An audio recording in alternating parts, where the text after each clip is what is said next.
Photo editing.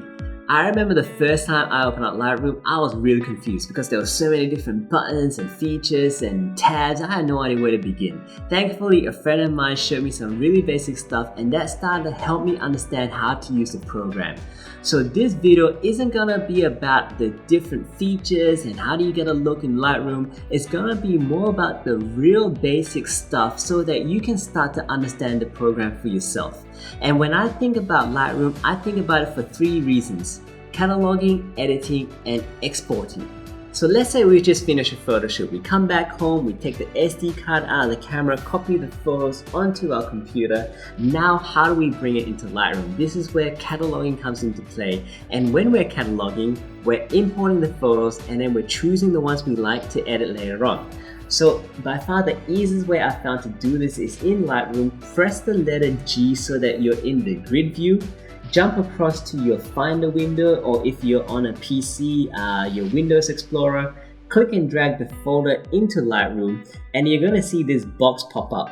Once you see this box pop up, click on this import button over here, and now the photos are existing within Lightroom and we can do what we need to do. So from here, press the spacebar button so that you can see the picture full screen, and then use the left and right arrows to scroll through your photos, and then use the letter P to flag the photos you like as picked. So we've chosen the photos we like, now we can start doing our editing. So in Lightroom, click on the Develop tab. On the bottom right down here, click on Filter and then click on the flag so that we can just see the ones that we've actually chosen. In Lightroom, the great thing about editing is that it's non-destructive, meaning you can mess around with these lighters as much as you like, and then if you don't like anything, you can just click on this reset button and it will bring you back to the original and you just start the whole process again. So this is really helpful because it means that I can push and pull as much as I like and I can't really make any permanent damage to my photos.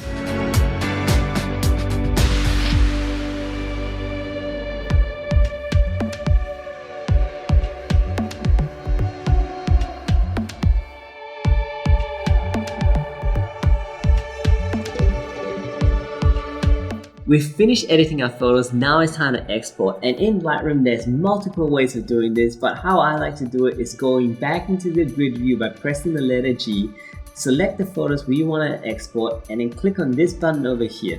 This will now bring up all the different settings we can change, like the naming of the file, the format, all that kind of good stuff. But once you're happy with these settings here, click on export and find the location you want to export it to, and then we're done. So once the photos are finished exporting, you can then upload it to Facebook or Instagram, send it in an email. But Lightroom is an amazing program. It's got a lot of features, some of which I don't use, to be honest with you, but I hope this video gives you a start in understanding this program so that you can start to use it for your needs. Hope this video has been helpful for you guys, and we'll see you at the next one.